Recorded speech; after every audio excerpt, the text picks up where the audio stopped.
नमस्कार, थर्ड आई में आपका स्वागत है। सबसे पहले इस समय दुनिया की स्थिति, वर्ल्ड में 59,05,000 लोग इस समय संक्रमित हैं। डेथ अभी तक 3,62,000 लोगों की हो चुकी है। हिंदुस्तान में जिस समय ये हम लोग बात कर रहे थे, रिकॉर्ड कर रहे हैं, 1,65,829 लोग इन्फेक्टेड हुए हैं और अब हम दुनिया के 9वें देश हो गए हैं। मतलब हम धीरे धीरे, हमने 40-42 से शुरू किया था और अब हम कल तक 10 थे, आज हम 9वें नंबर पे आ गए हैं। हमारे यहाँ कल डेथ हुई 177 और टोटल अभी तक डेथ हो गई हैं 4,713।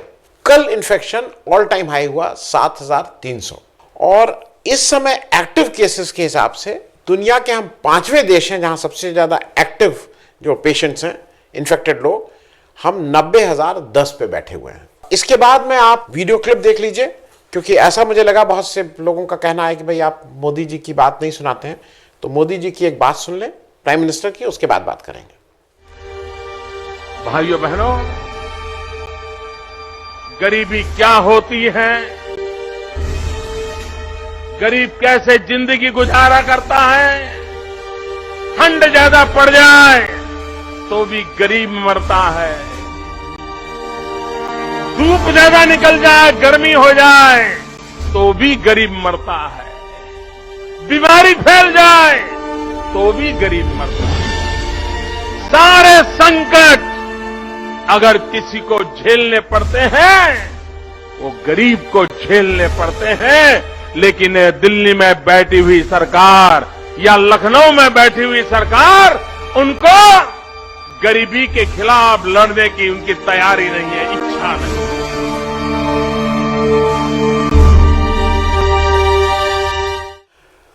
आपने देखा कि प्रधानमंत्री जी ने कितना दुख है और कितना दर्द है गरीब आदमी के लिए। उसी थीम पे आज हम लोग अपनी बात कर रहे हैं और मैं फॉर अ चेंज एक डिफरेंट ढंग से इस बार न्यूज करूंगा। मैं अपना विश्लेषण नहीं दूंगा, मैं आपको दो फैक्ट बताता जाऊंगा, 3-4 चीजें हैं और निर्णय आप करिएगा। तो सबसे पहले शुरू करते हैं सुप्रीम कोर्ट के कल का एक इंपॉर्टेंट फैसले से।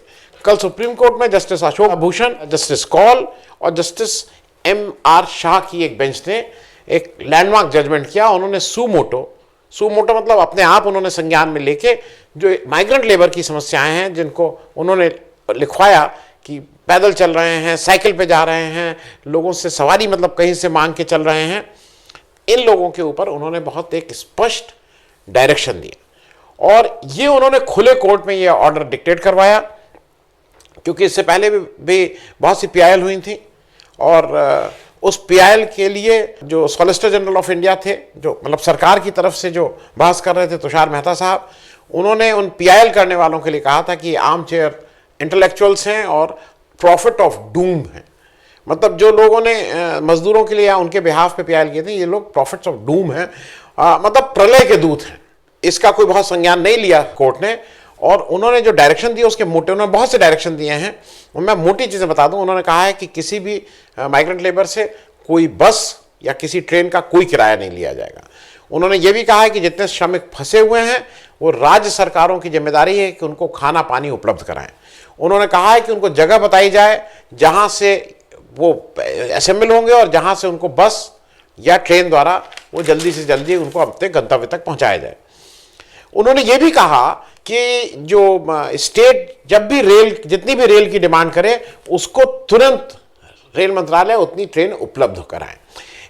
इस पे हालांकि तुषार मेहता साहब ने कहा कि इस डायरेक्शन अगर आप इस तरह का दे रहे हैं तो बहुत ज़्यादा लोग माइग्रेंट लेबर फिर मूव करने लगेंगे, बहुत ज़्यादा लोग अपने घर जाने की कोशिश करेंगे, लेकिन उनके ऑब्जेक्शन को माना नहीं कोर्ट ने। और ये सब करने के बाद, उन्होंने डायरेक्शन देने के बाद कि इनको सेफली घर पहुंचाया जाए और इनसे पैसा नहीं वसूल किया जाए, जून 5 की डेट लगाई है कि एक मुझे इसमें उन्होंने ये भी कहा है और ये डायरेक्शन उन्होंने सारे स्टेट गवर्नमेंट और सेंट्रल गवर्नमेंट को दिया है और सॉलिसिटर जनरल ऑफ इंडिया से कहा है कि इसका एक डिटेल क्या क्या प्रगति हुई और इसका क्या प्लान है, इनको कैसे आप आगे और अगर बचे रहेंगे करेंगे, ये बताया। ये फैक्ट नंबर 1। फैक्ट नंबर 2, आप दैनिक जागरण की हेडिंग देख लीजिए, मुझे कुछ इसमें बहुत कहने की जरूरत नहीं है। सुप्रीम कोर्ट के दिन में ये ऑर्डर आने के बाद शाम को हमारी उत्तर प्रदेश सरकार ने फैसला लिया कि वापस आना है तो इसी माह मतलब जो अब 3 दिन बचे हैं, आप 31 तक अगर आ जाएंगे तो आ जाएंगे। उसके बाद हमारे स्टेट की कोई जिम्मेदारी नहीं, आप अपना पैसा खर्च करके आइए, जैसे आइए। वो एक अलग और एक और समस्या है, अब तो 3 दिन में तो आ नहीं रहे हैं, अब तो 8 दिन और 9 दिन लग रहा है मजदूरों को अपने घर पहुंचने में। उसके बारे में ये कहा, आप अपना निर्णय लीजिए कि इन दोनों ऑर्डर्स के बीच में क्या है। मतलब एक तरफ वो सुप्रीम कोर्ट कह रहा है, एक तरफ उत्तर प्रदेश सरकार ने 31 मई की सीमा बांध दी है। दूसरा एक ऑर्डर आया, ये भी कोर्ट के से ही रिलेटेड है, गुजरात से। गुजरात सरकार ने बहुत शुरू से, मतलब पिछले 2-3 महीने से, जब से कोरोना वायरस की समस्या शुरू हुई, अभी तक कुल 11 ऑर्डर किए हैं। और ये ऑर्डर उन्होंने न्यूज़पेपर की रिपोर्ट्स जो आई हैं उसकी बेसिस पे 15 PIL हुई हैं, उसकी बेसिस पे 10 एप्लीकेशन आई हैं, और एक एनोनिमस लेटर बोला जा रहा है जिसको एक रेजिडेंट डॉक्टर ने, वहाँ का जो सिविल अस्पताल है अहमदाबाद का, वहाँ के डॉक्टर्स ने भेजा है, नाम पता नहीं लिखा है, उसको अभी संज्ञान में लेते हुए ऑर्डर आया है। इसमें से 8 ऑर्डर जस्टिस विक्रमनाथ जो वहाँ के चीफ जस्टिस हैं और जस्टिस शास्त्री की कॉमन बेंच है, और उसमें बहुत ऑर्डर हैं कि कैसे आप हथियार लेके अगर आएंगे तो इनके शैडो अगर आएंगे, अगर पुलिस वाले आएंगे तो कैसे सैनिटाइज कराएंगे, कहाँ रोके जाएंगे, इस तरह के हैं। लेकिन 3 ऑर्डर जस्टिस परदीवाला और जस्टिस वोरा ने किए हैं, और खास करके उसका जो आखिरी ऑर्डर 22 मई का है, बहुत ही दिलचस्प से ज्यादा लगा है कि कोर्ट हमारे यहाँ काम कर रही है। उस ऑर्डर में कोर्ट ने बहुत सख्त शब्दों में स्टेट गवर्नमेंट के कहा है कि आपके यहाँ का ये जो सिविल हॉस्पिटल चल रहा है, जिसको बार बार कहा जाता है कि एशिया का बिगेस्ट हॉस्पिटल, आप इसको कृपया करके बेस्ट हॉस्पिटल बनाने की कोशिश करिए, क्योंकि अभी वहाँ की हालात बहुत खराब हैं। उन्होंने ये लिखा है सिविल हॉस्पिटल के बारे में, जो उन्होंने लिखा है कि it is worse than a dungeon, मतलब काल कोठरी से भी बदतर वहाँ के हालात हैं। ये हाईकोर्ट ने अपने ऑर्डर में लिखवाया है सिविल अस्पताल अहमदाबाद के बारे में। अच्छा, क्यों लिखवाया गया? सिविल अस्पताल अहमदाबाद एक अस्पताल में 22 मई तक जब ये ऑर्डर लिखवाया गया, 377 कोरोना वायरस से मृत्यु हो गई थी रिपोर्टेड, जो चढ़ा के, मतलब जिनका संज्ञान में लिया गया है।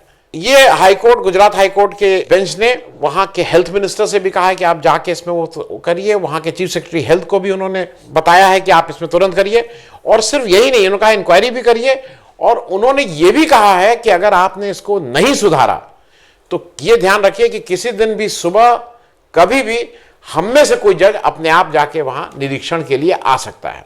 इसके बाद क्या हुआ कि कल जो चीफ जस्टिस हैं, जस्टिस विक्रमनाथ उत्तर प्रदेश से गए, उन्होंने जो ये बेंच सुन रही थी उसका जुरिसडिक्शन चेंज कर दिया, मतलब उसको चेंज कर दिया। अब ये बेंच आगे की कार्रवाई ये बेंच नहीं सुनेगी।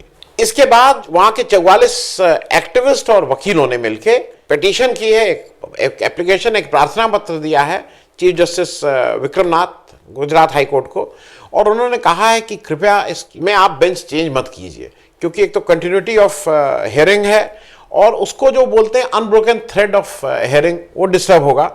और उन्होंने उनसे आग्रह किया है कि आप इसको पुराने ही जो जज थे, जस्टिस परदीवाला और जस्टिस वोरा, उन्हीं की बेंच में वापस कर दीजिए।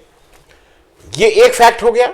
इसी का दूसरा फैक्ट, निर्णय मैं नहीं कुछ बोल रहा हूं, ना मैं इसमें कोई एनालिसिस कर रहा हूं, चीफ जस्टिस विक्रमनाथ जी की पत्नी प्रोफेसर संगीता श्रीवास्तव जी को 14 महीने पहले उत्तर प्रदेश में प्रोफेसर रज्जू भैया विश्वविद्यालय का कुलपति हमारे उत्तर प्रदेश के राज्यपाल ने नियुक्त किया था। दोनों सूचनाओं में आपस में कोई रिलेशनशिप नहीं है, ये डिस्क्लेमर के साथ। तीसरी खबर हिमाचल प्रदेश से है। हिमाचल प्रदेश में एक ऑडियो वायरल हुआ, ऑडियो आप भी सुन सकते हैं। बैंक को कर रहे हैं आज वही है। हाँ हाँ, नहीं मतलब ही कोई सब 3 दिन से इन्होंने जीरो टॉलरेंस, और आपको भी परेशान कर रहा है। जीरो टॉलरेंस बिल्कुल, मतलब ही नहीं है। मैं अभी बैंक मैनेजर को बोल दिया है जी, डॉक्टर 2:30 बजे आ जा, 2:30 बजे आ जा। हाँ जी, बैंक ऑफ बड़ौदा बंद बोल दिया गया।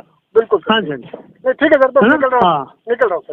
निकलो कुछ ऐसे ना लेके आ रहा हूँ, लेकर आ रहा हूँ सामान आपका जी। हाँ, सामान ठीक है, ले आओ। कितना ले आए सर? आपने 5 लाख बोला था जनाब। तो ठीक है 5 ले लो। ठीक है डॉक्टर, ठीक है, ओके ओके ओके सर। ये ऑडियो आपने सुन लिया।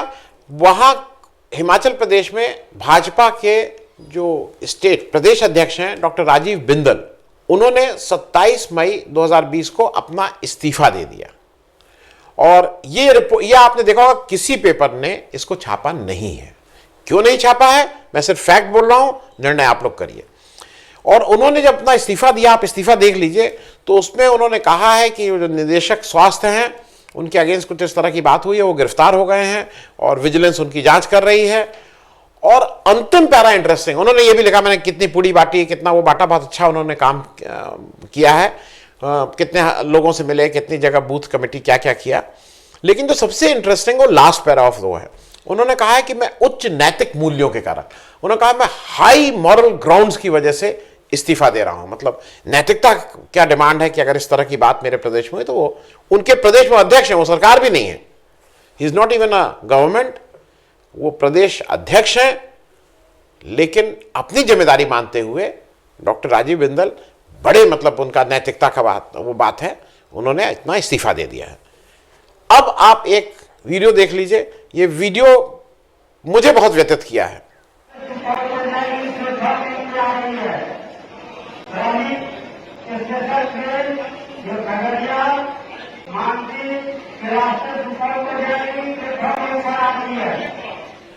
आपने वीडियो देखा, सबको पता, आप इसको कई बार देख भी चुके होंगे, सारे टीवी चैनल सब जगह हुआ है। मुजफ्फरपुर रेलवे स्टेशन पे 23 वर्ष की, मैं महिला नहीं कहूंगा, मैं लड़की कहूंगा, मैं बच्ची कहूंगा, 23 वर्ष की एक लड़की दम तोड़ दे रही है, उसका बच्चा वहां खेल रहा है। रेलवे कह रहा है वो बिल्कुल ठीक थी, लोग कह रहे हैं, उसका हस्बैंड और उसका परिवार कह रहा है कि इसकी रेलवे में कोई खाना पीना नहीं मिला, इस वजह से मृत्यु हुई है।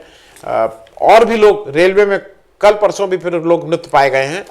लेकिन हमारे जो पीयूष गोयल साहब हैं, उनका शायद हाई मॉरल ग्राउंड का बार थोड़ा और ऊपर है। जैसे डॉक्टर राजीव बिंदल का बार यह है कि भाई अगर उनके प्रदेश में कुछ हो जा रहा है उसको वो मानना है, लेकिन हमारे पीयूष गोयल साहब इसको हाई मॉरल ग्राउंड्स का जो बार है वो थोड़ा और ऊपर है। उन्होंने इस पर कोई मतलब अपनी तरफ से कोई, मैंने अभी तक नहीं सुना है कि उन्होंने कोई इस्तीफा दिया या किसी को हटाया, किसी रेलवे अधिकारी को हुआ। ट्रेनें आराम से चल रही हैं, इन दोनों का कोई कनेक्शन आपस में नहीं है। चौथा, बीजेपी के सबसे चहेते, सबसे मैं कहूँगा आक्रामक, सबसे पढ़े लिखे, सबसे तेज तर्रार उनके जो नेशनल स्पोक्स पर्सन हैं संबित पात्रा जी, कल मेदांता में भर्ती हो गए हैं। ऐसा न्यूज़ रिपोर्ट कह रही हैं कि उनको शायद कोरोना हो गया है, या तबीयत तो खराब है ही, अगर कोरोना नहीं भी हुआ है, ईश्वर न करे उनको कोरोना हो, जल्दी होके आ जाए। एक खबर ये, इसी से रिलेटेड दूसरी खबर, ये संबंध भी आप देख लीजिए। हमारे संबित पात्रा जी को रायपुर में, जो छत्तीसगढ़ में है, वहाँ थाना सिविल लाइन में एक FIR हुई है, उसके संबंध में पूछताछ के लिए पहले 20 मई को बुलाया गया था, अब 2 जून 2020 को बुलाया गया है, मतलब 2-3 दिन बाद। उधर वो अस्पताल में भर्ती हैं तो जा तो सकते नहीं है। दोनों खबरों में कोई रिलेशनशिप नहीं है। ये मैं समाप्त कर रहा हूं। लाइव में जो कल मैंने किया था, डिफेंस वाला लाइव था, बहुत अच्छा था। उसको थोड़ा लेट हो गए थे और वो कुछ यूट्यूब की समस्या थी, हम लोग उसको वो स्ट्रीम नहीं हो पा रहा था। वो रात में 8 बजे वो प्रीमियर स्ट्रीम किया। आप मेरा आग्रह है उसको ज़रूर देखिए। देश के जनरल लोगों ने उसके बारे में बहुत अच्छे से बताया है। कल शनिवार को शाम 5 बजे हम हिंदुस्तान की इकॉनमी और जनरल उस पर विदेशी कुछ मेहमानों से, जो NRI हैं, विदेश में रहते हैं, उन लोगों को ला रहे हैं। आप लोग को अच्छा लगेगा कि जैसे हमारे कहाँ हम जा रहे हैं, कैसे हो रहे हैं। यहाँ तो कहने में कुछ वो है, आप फैक्ट भी कहना ज़रा सोच समझ के कहना पड़ता है। देखिए उन लोग क्या कहते हैं, उन बाहर से कुछ लोगों को, हिंदुस्तानी NRIs को ला रहे हैं। कल शाम को 5 बजे आपसे फिर मुलाकात होगी। Thank you. आपको हमारा ये कार्यक्रम अच्छा लगा तो कृपया सब्सक्राइब करें और साथ में वो छोटी घंटी भी दबा दें, जिससे आपको जब भी कोई नया वीडियो, नया एपिसोड अपलोड हो तो आपको उसकी सूचना मिल जाए। धन्यवाद।